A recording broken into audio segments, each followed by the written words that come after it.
ঘরকন্যা Anushree next ব্লগে আপনাদের সকলকে স্বাগত জানাই। আজ আবার একটা নতুন রেসিপি নিয়ে আপনাদের সামনে চলে এসেছি।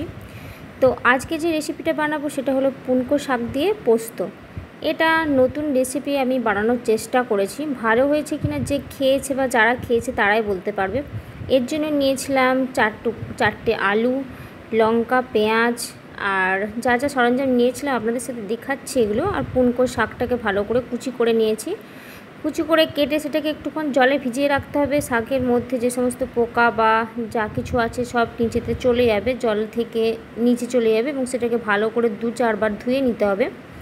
এরপর ইন্ডাকশানের মধ্যে আমি কড়াই দিয়ে দিয়েছি, গ্যাসে এটা করিনি, লো ফ্লেমে তেলটাকে দিয়ে তাতে ফোড়ন দিয়েছি, গরম মশলা দিয়ে দিয়েছি, আগেতে আমি দারচিনি এগুলোকে একটু পেস্ট করে দিয়ে দিয়েছি।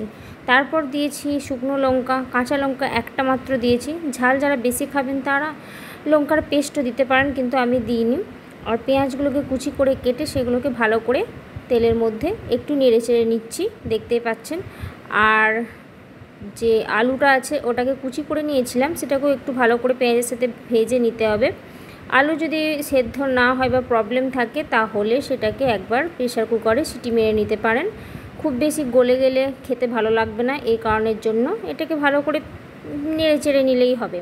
একটু পেঁয়াজটা লাল লাল মতো হয়ে গেছে দেখতে পাচ্ছেন, তখন আমি শাকটা তুলে দিয়েছি। শাকটাকে বেশি নুন দিয়ে একটুখানি সামান্য মতো হলুদ দিয়ে নাড়াচাড়া করলে শাকটা আর একটু ঢাকা দিয়ে রাখলেই শাকটা একদম মিক্সড হয়ে যাবে, আপনারা দেখতেই পাচ্ছেন। আর পোস্তটা বাটার পদ্ধতি হলো শুকনো করে পোস্তটাকে প্রথমে একটু মিক্সিতে ঘুরিয়ে নিতে হবে।